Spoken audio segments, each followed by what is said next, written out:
Hello and welcome to this video, which is actually 3 videos in one to help you get the very top grades. First, I'm going to show you how you can use what I call the FOSS way to really maximize your results, not just in your final essay, but also in your note taking. So F will be the form of the poem, O will be the opening, and so on. This method will guarantee you at least a grade 7, 100%. Then we're going to look at the notes, in fact an essay that one of our viewers has sent in on this question. Compare how poets present the power of history in Tissue and one other poem in Power and Conflict. Now Tissue is the poem that probably frightens teachers most and perhaps students, and so this one is your superpower. If Tissue comes up, you know you're going to be able to answer it after this video. And the poem to compare it to will be Ozymandias. It's a really great choice. So before we read any of the essay, you can see how he's organised his notes. His first paragraph is going to be about the form of Tissue, and then he's going to compare that to the form of Ozymandias. Then the next paragraph will be about the opening of Tissue, and then the next paragraph will be about the opening of Ozymandias and comparing backwards. The next paragraph will be about the structure of Tissue, and then the following paragraph will be a comparison with the structure of Ozymandias. Then he will look at soapaims. Now here, soapaims just mean any language feature.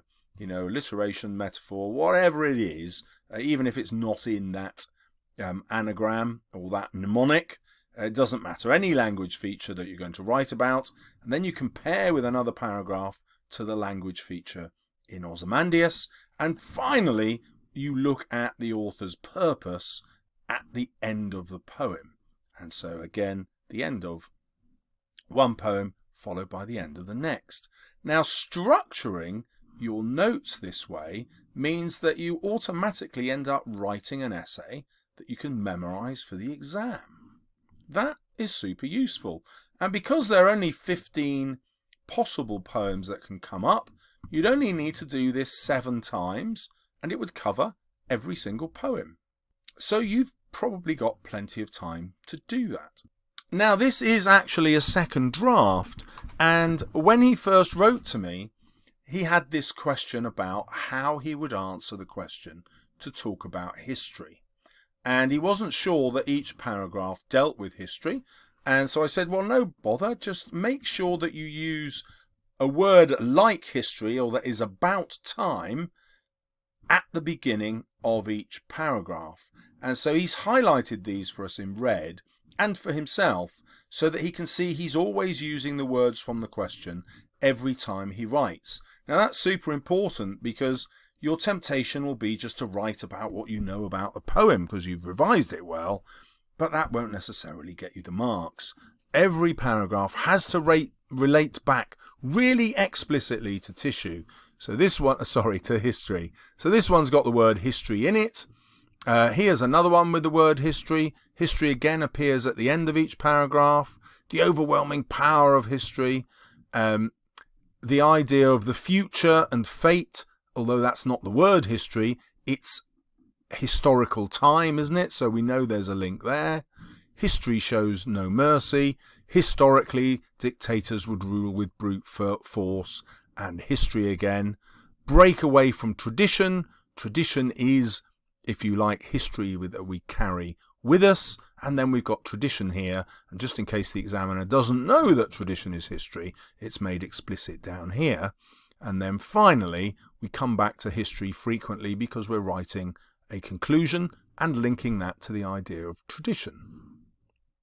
Now, colour coding your notes in this way is super helpful because it reminds you how you have to link your paragraphs together and also how you have to keep linking it back to the key word in the question. You know, I probably should put that in red.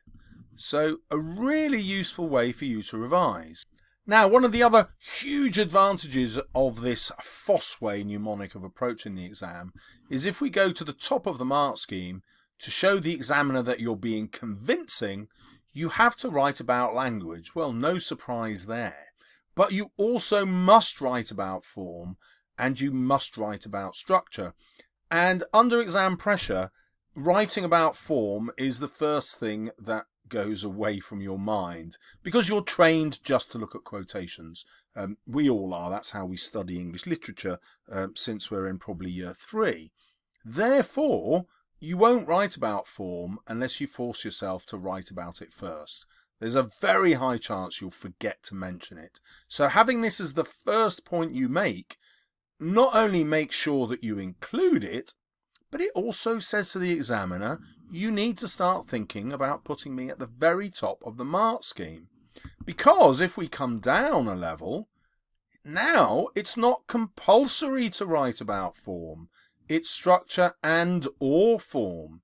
So can you see that the examiner immediately thinks, ooh, maybe this is level 5, but actually could be level 6. And that is crucial to controlling your grade. So this brings us to the next crucial element of the video. How do you write about form?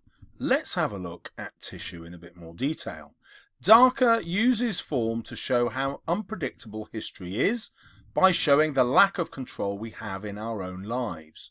Now this is a brilliant thesis statement. It's got 2 ideas in it: that we don't have control, that history is unpredictable, and it uses the word form to show the examiner that we're aiming for the very top of the mark scheme. She writes her poem in free verse. That's the form of the poem, with the poem entirely lacking rhythm. That's a feature of the form. Now we've got this brilliant use of the word perhaps, which tells the examiner he's looking at more than one interpretation. Now that's really important, because at the top of the mark scheme you have to show you're writing an exploration. Well, what does that mean? An exploration simply means it might be this or it might be that. And just in case you're not certain, the examiner adds in a clarification here.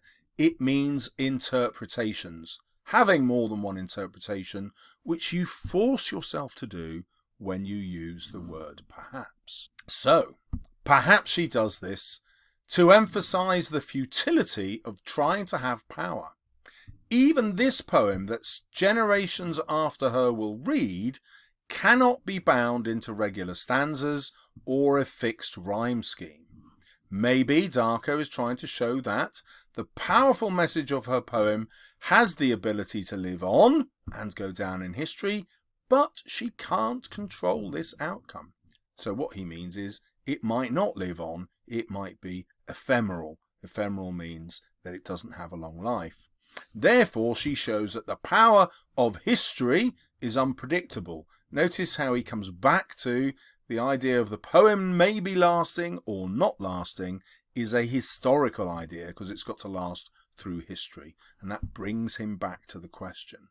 And so it could be down to fate rather than action, the action of the poet or the individual. So now let's look at the next paragraph on Ozymandias and look at how he writes about form in that. Ideally, he would start with whereas Shelley. Whereas Shelley uses form to show how history causes power to fade, essentially establishing his own control and individuality. So we've got a difference here.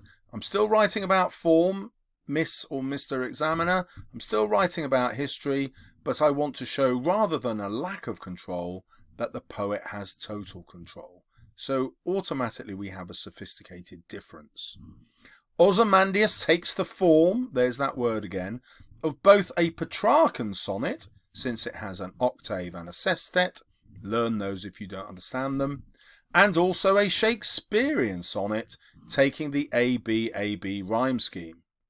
Here, we could suggest that Shelley is trying to establish his own control, similar to Ozymandias, through creating a new form of sonnet.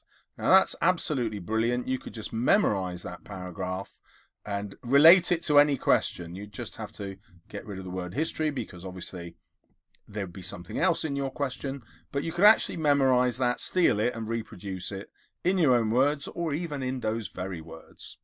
Shelley almost aligns himself with Ozymandias and dictators here, as he desperately wants to create something that will outlive him. So this is a really sophisticated idea. If you understand it, you can steal that too. So just like Ozymandias builds this statue so that he will last forever, Shelley is building this poem that he hopes will make his words and his poem last forever. So there's this nice little element of irony here, where Shelley is playing with the idea of being like Ozymandias, but without the cruelty. Or actually, I guess what he's doing is he's more like the artist who made the statue of Ozymandias. So despite the poem overall criticising those in power, we worry that Shelley shares some of these dictatorial qualities. That's a very sophisticated argument, arguing that Shelley is like Ozymandias himself. The power of history here is shown to be dominant, as those poets of the past no longer have power. Yet so history takes their power away. Now that's all linked to the form of the poem, and he's already at the very top of the mark scheme. There isn't an examiner in the world who wouldn't have read those first 2 paragraphs and thought, right, you're definitely at the top of the mark scheme. Let's see if you can pull it off for the rest of the essay. Now to the third part of the 3 videos in one.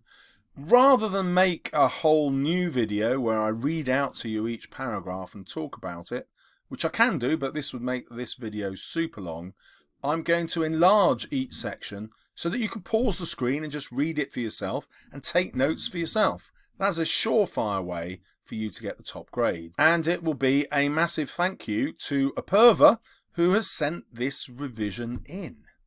And it's worth pointing out with your revision skills that not only is this beautifully organised, he's typed it because he tells me that he can type this much in about 30 minutes. So the first draft took 30 minutes, and then obviously he's gone back and fiddled with the bits in red to make them link better. But you can probably type faster than you can handwrite, so this is a really good use of your time. Right, so now you want to freeze the screen and take notes. We've already gone through this section in detail, so go ahead and freeze that one, take your notes, and then we'll come back, freeze this one again, take your notes. Well, you don't need me to keep telling you. I will just put them out there. You can freeze them and get devastatingly good marks. There's the ending. I hope you'll also pick up how brilliantly the quotations are linked inside the sentences. That's embedding quotations. So you can also use this to learn how to write and the language to use. There's the next one to freeze on. And there's another one. By the way, I'm really pleased that he's watched my videos and is using many of the ideas in them, as well as the ideas that he's getting from school. There's the next paragraph. Freeze it and check that one out.